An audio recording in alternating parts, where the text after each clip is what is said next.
tá aí, vivendo e vencendo o luto.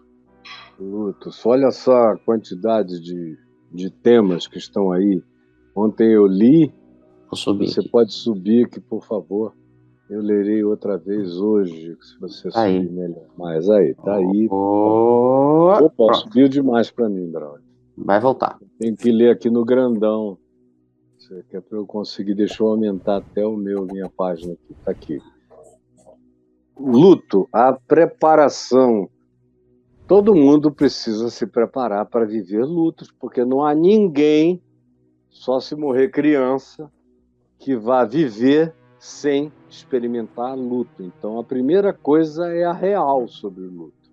Segundo, o luto impotente, que é quando você assiste alguém morrer sem poder fazer nada, o que já impõe um luto desde o início, como eu conheci com meu filhinho Luiz, que o médico disse, olha, se o senhor tivesse condições de levá-lo daqui para o Rio ou São Paulo em tempo, isso há 44 anos passados, em Manaus não tinha uma incubadora. Então, se o senhor tivesse condições de levar para o Rio, ele sobreviveria.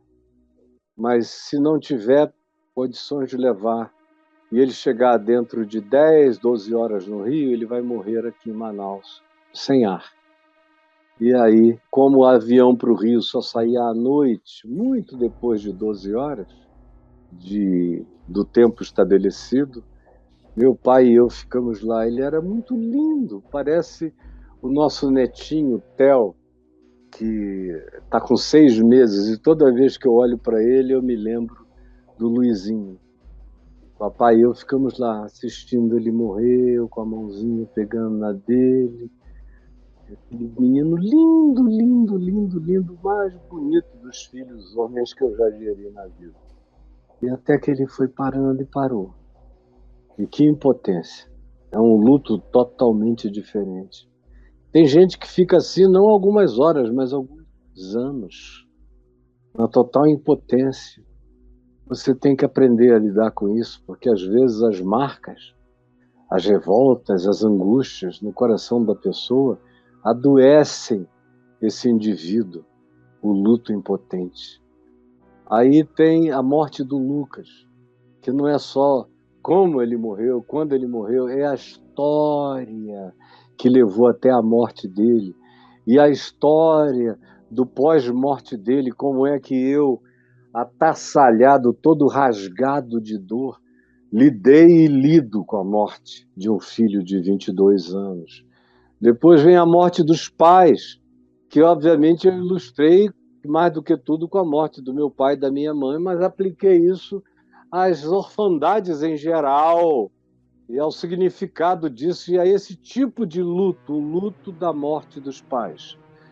Ou o luto como alívio, que vem em quinto lugar, que é quando as pessoas já estão sofrendo há tanto tempo os que cuidam, que a morte do indivíduo é um alívio, aí gera uma culpa angustiosa nos que se aliviaram naquele luto, porque o tratamento já era tão longo e tão angustioso que a morte se tornou um alívio e as pessoas quase que morrem de culpa por terem se aliviado. Em sexto lugar vem o luto de mudança, quando a pessoa é forçada a mudar de cidade, deixar para trás toda a vida, todas as memórias, todas as relações, tudo que era elemento atávico na existência da pessoa, do ponto de vista relacional e cultural, e ir para um outro lugar, para um outro país ou para uma situação totalmente diferente, ou mudar de status, mudar de condição, mudanças que são tratadas como verdadeiros enlutamentos. E você sabe que sim. Aí vem o luto de amizades, dói. Eu atendo pessoas até hoje que me procuram com luto de amigos e de amizades que acabaram em traição, em descaso, em rejeição, em ciúme, em trairagem, nas coisas as mais variadas. Aí vem o luto do divórcio, que também, meu Deus, Gente honesta e sincera, e que tem filhos especialmente, quando se divorcia, é um luto. Até aquele que pede para sair sofre quando é gente boa.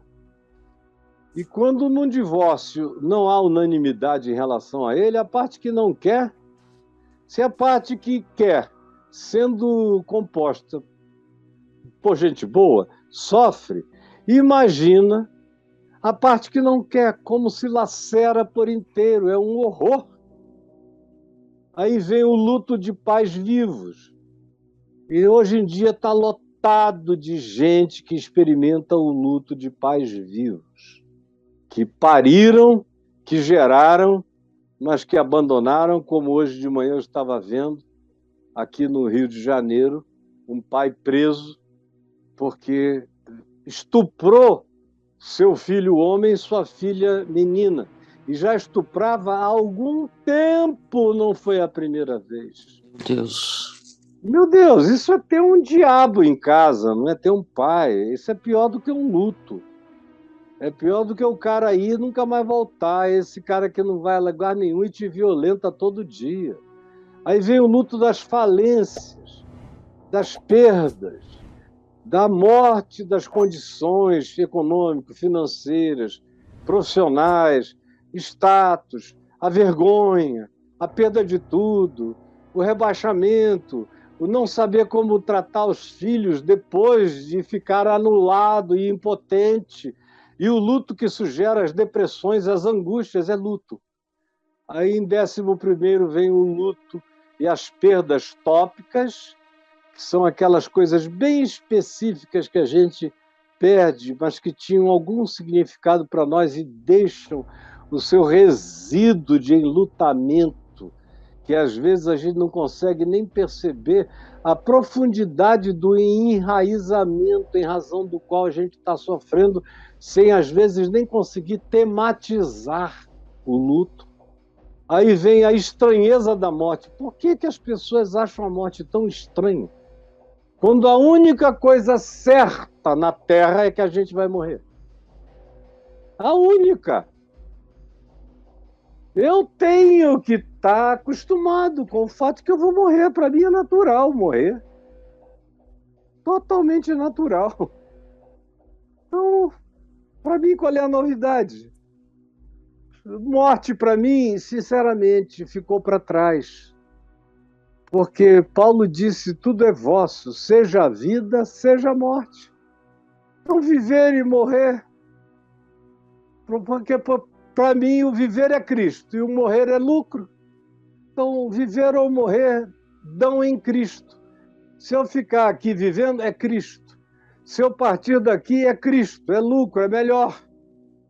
Então, é a estranheza da morte no coração da maioria das pessoas, que é uma coisa meio inconcebível, é totalmente irracional.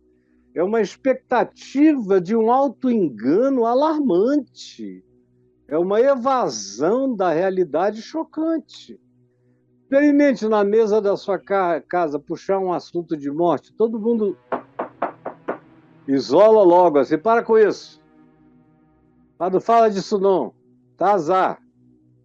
Aí vem a culpa e a fobia da morte, que é algo que você tem que entender a estranheza da morte a partir da culpa e da fobia da morte.